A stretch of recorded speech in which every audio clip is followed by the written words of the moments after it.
Banyak sekali penyebar berita hoak, penyebar kebencian. Ini tidak bisa kita biarkan. Cepat kalian berdua basmi semuanya. Jangan sampai negara kita hancur gara-gara pengadu domba penyebar kebencian kayak gitu. Cepat, lekas, cepat. Tor, tugas ente cari pejabat-pejabat yang dulu berjanji-janji manis. Sekarang udah jadi mereka lupa waktu janji-janji kampanye dulu. Kampret kayak gitu tuh. Dolar sekarang naik nih, cepat kawin, nanti biaya kawin mahal lagi tuh. Wah! Pisang goreng je. Pak, sekarang banyak penjilat, Pak. Di dalam juga ada, Pak. Di sini juga ada, Pak. Pokoknya banyak di mana-mana mereka ada, Pak. Dulu mereka janji-janji manis, Pak. Sekarang nggak ada, tangkap mereka semuanya, Pak. Di sana juga ada, Pak. Saya nggak percaya.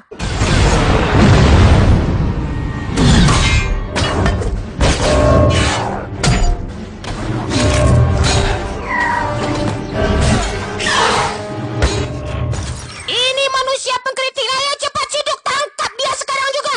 Halo Pak, butuh bantuan, ada pengkritik di sini.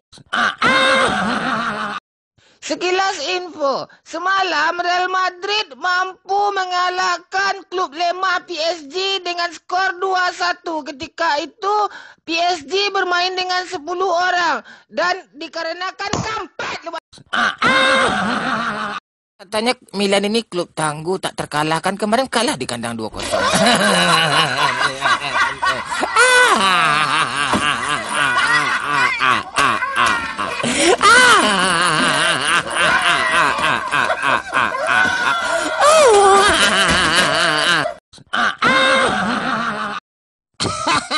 Yang pakai cadar dilarang, dicurigai, dikira teroris gitu. Terus yang pakaian seksi, yang rambutnya pirang, yang mengumbar maksiat sebenarnya itu diperbolehkan. Ya wajarlah si kampret enak melihatnya gitu. Ngapain dilarang wanita pakai cadar, kampret gitu?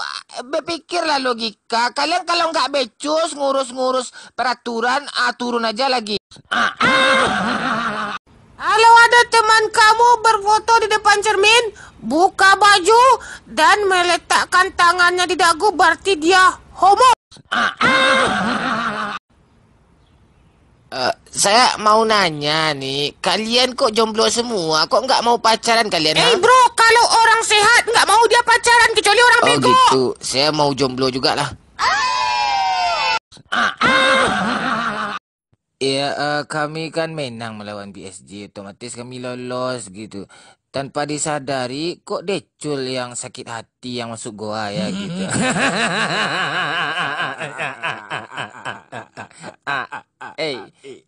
Salah saya ngomong.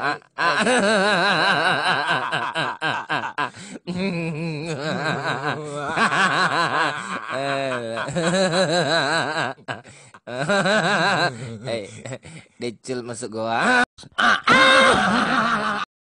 Kamu mau balikan sama mantan? Kamu masih sayang, masih cinta. Ntar disakitin lagi gimana?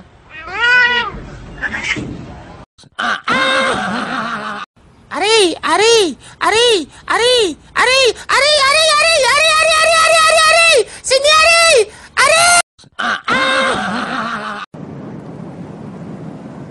Dulu mereka menolak naik BBM. Sekarang,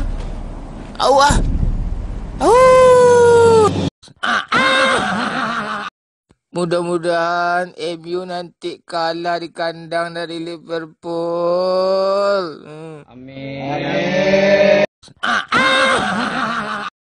Abdul, Riza, Yuni, Agung,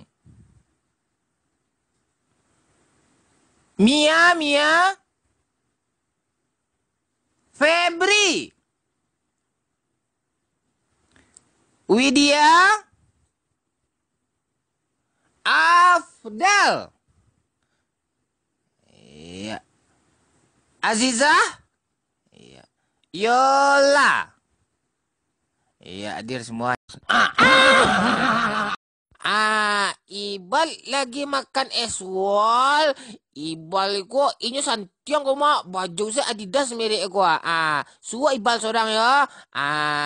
Tua. Ibal ko tidak baru kalau baru you nak bisa makan surang doh. Suak bal. Ya santai ibal ko ya. Makan banyak-banyak. Jangan banyak-banyak mana beko sakit li ibal beko. Ibal ke karajo lah kau mah. Ini sana idiot ya bal.